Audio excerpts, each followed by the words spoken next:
Okay guys, तो अब हम कंप्लीटली नया टॉपिक शुरू करने वाले हैं, friction. There is no frictionless surface possible, है ना। There is no frictionless surface actually possible. Mu equals to 0 actually possible नहीं है। Near to 0 is possible but actual 0 is not possible.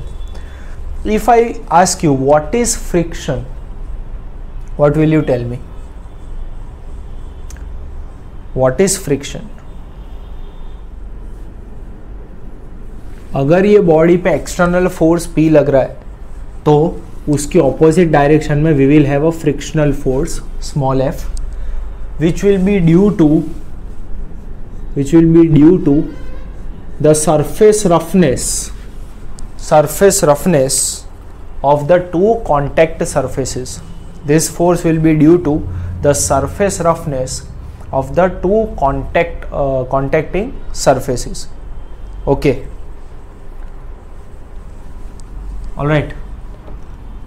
Is it required कि ये object जो है वो motion में होना चाहिए to get the frictional force? Is it required कि ऑब्जेक्ट जो है वो मोशन में होना चाहिए? नो। ऑब्जेक्ट को मोशन में जाने से पहले फ्रिक्शन को ओवरकम करना पड़ेगा। जरूरी नहीं है कि ये ऑब्जेक्ट मूव कर रहा है, अगर मूव नहीं कर रहा है तो भी तो फ्रिक्शन लगेगा ना, राइट? जो उसको होल्ड करके रखने का ट्राई करेगा, स्टैटिक फ्रिक्शन। यस, ठीक है एवरीवन। जरूरी नहीं है कि ऑब्जेक्ट मूव कर रहा है, उसके मोशन को रेजिस्ट करने के लिए, मोशन शुरू ही ना हो उसके लिए भी कुछ फ्रिक्शन तो लगेगा पहले, ठीक है। सो दैट इज स्टैटिक फ्रिक्शन। तो ये फ्रिक्शन आता कहां से है? ये फोर्स की वजह से तो ये फ्रिक्शन है नहीं, ये दोनों सरफेस के बीच के कांटेक्ट की वजह से फ्रिक्शन है। तो सरफेस के बीच के कांटेक्ट की वजह से फ्रिक्शन क्यों है? So that will depend on mg। अगर यहां पे लग रहा है mg फोर्स तो उसके वजह से यहां पे एक नॉर्मल रिएक्शन हमेशा लगता है Rn। एवरीवन, अगर mg नीचे लगेगा तो Rn will be the normal reaction force, right? तो because of this Rn and mg जो कि एक्चुअली यहां पे मिल रहे हैं, तो दोनों सरफेस एक दूसरे को फोर्स लगा रहे हैं, दोनों सरफेस एक दूसरे को फोर्स लगा रहे हैं, mg एंड Rn, ठीक है। So because of that slide करने में थोड़ा सा रेजिस्टेंस आएगा, समझ लेना हमेशा। Because of mg Rn exist, और mg और Rn दो है तो दैट मीन्स दोनों सरफेस को एक दूसरे से जुड़े रहने के लिए फोर्स मिल रहा है। Okay, so that is why slide करने पे फ्रिक्शनल रेजिस्टेंस क्रिएट होगा। Everyone is getting this?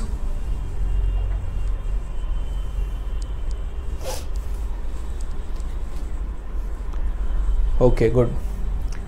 तो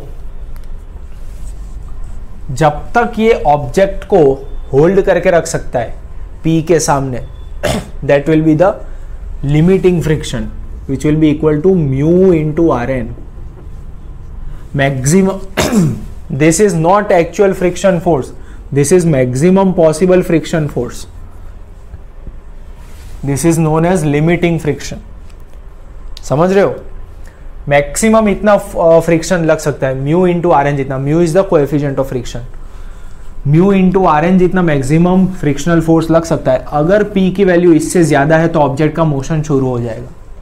अगर P की वैल्यू इससे कम है तो F की वैल्यू P जितनी रहेगी, ध्यान से सुनना, ये इसके ऊपर बहुत क्वेश्चन आ चुके हैं।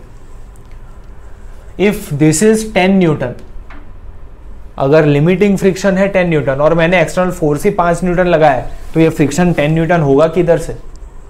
अगर ये 5 न्यूटन है तो ये 5 न्यूटन होगा, अगर ये 7 न्यूटन है तो 7 न्यूटन, 10 न्यूटन है तो 10 न्यूटन, 11 न्यूटन है तो भी 10 न्यूटन। समझे? स्टैटिक लिमिटिंग फ्रिक्शन की एक वैल्यू होती है, वहां तक लोड के हिसाब से फ्रिक्शन बढ़ेगा, उसके बाद फ्रिक्शन की लिमिट आ गई, इससे ज्यादा नहीं बढ़ सकता। अब ऑब्जेक्ट का मोशन शुरू होगा, और जैसे ही ऑब्जेक्ट का मोशन शुरू होगा तो friction will not be static, it will be kinetic friction, जिसका म्यू जो है स्टैटिक से कम होता है मोस्ट ऑफ केसेस में। 99.9% मतलब नॉर्मल वर्ल्ड केसेस में जब मूव करना शुरू कर देता है कोई भी चीज़, आपने फर्नीचर मूव करके अगर घर में देखा होगा कभी, पहली बार सबसे ज़्यादा लोड लगता है, फिर अगर बेड या सोफा हिलना शुरू हो गया तो थोड़े कम लोड में भी हम उसको हिला सकते हैं, कंटिन्यू रख सकते हैं motion. Everyone is getting this? अगर मैं ये एफ और आर एन का रिजल्टेंट बनाऊं, अगर मैं ये एफ और आर एन का रिजल्टेंट बनाऊं तो कौन सी डायरेक्शन में जाएगा? कुछ ऐसे जाएगा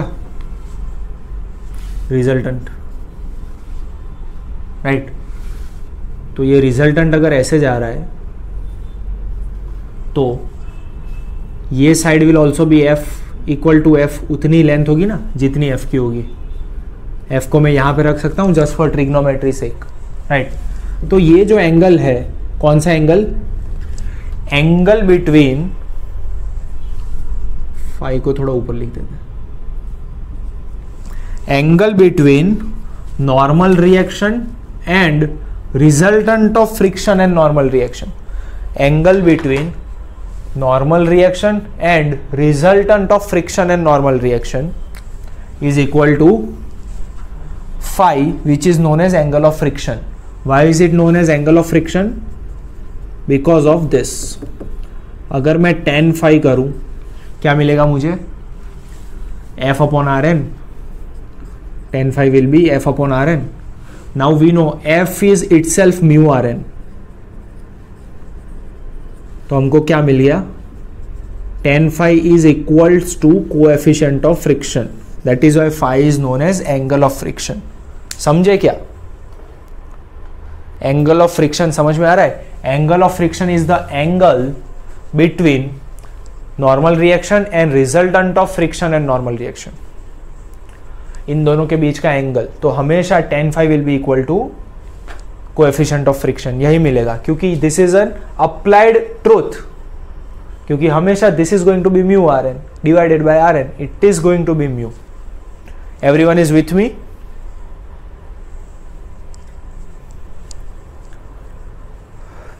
okay, so if you want you can note down this things. देखो हम फ्रिक्शन की बात कर रहे हैं, फ्रिक्शन क्या है वो बात करी, लिमिटिंग फ्रिक्शन क्या है हमने वो बात करी, स्टैटिक एंड डायनेमिक फ्रिक्शन थोड़ा सा डिटेल में अभी देखेंगे, sliding rolling. Angle of friction की हमने बात करी, the same diagram, similar diagram. यहाँ पे एन को आर एन को एन लिखा हुआ है, जो मैंने बोर्ड पे आर एन लिखा है, यहाँ पे नॉर्मल रिएक्शन को एन लिया गया है, that is the only difference. Okay, so here we get mu equals to tan phi.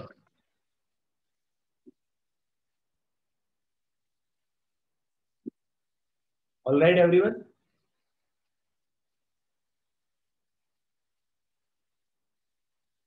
तो अब हम देखते हैं बेसिक सब टाइप्स, स्टैटिक एंड काइनेटिक या फिर स्टैटिक एंड डायनेमिक फ्रिक्शन जो हमने देखा। अब डायनेमिक में मतलब जब ऑब्जेक्ट मोशन में है तो it can be two types of motion, sliding and rolling, right? It can be two types of motion, sliding and rolling. तो मुझे बताओ, स्लाइडिंग में ज्यादा फ्रिक्शन लगेगा कि रोलिंग में? हायर फ्रिक्शन किस में होगा? For similar case, always sliding will have more friction compared to rolling, right? That is why we use rolling in vehicles, trains, everywhere. Okay, sliding will have always more friction compared to rolling. All right. Angle of friction हमने देखा. There is something next angle which is known as angle of repose. Angle of repose. Okay. Angle of repose is the angle कि जितना incline करने पे object अपने आप नीचे slide करने लगे, that is known as angle of repose. ठीक है, if this is let's say this is alpha, let's say this is alpha. Okay, तो अगर इसका एफ बी डी बनाए, what is going to happen? Now mg is going to be in this direction obviously, but Rn will be in this direction. Everyone, simple है ना ये? तो Rn तो surface को परपेंडिकुलर होगा। ओके, सो mg के दो कंपोनेंट हो जाएंगे यहाँ पे। This will be very useful in all the example, तो ध्यान से देखिए। This will B mg cos alpha. Using geometry, this is also going to be alpha. Sir कैसे? Using geometry. देखो ना भाई, using geometry, this is also alpha. इसको perpendicular line ये है, इसको परपेंडिकुलर लाइन ये है, तो अगर इन दोनों के बीच अल्फा, तो इन दोनों के बीच भी अल्फा एंगल है। Okay, so this is mg cos alpha, obviously this will B mg sin alpha.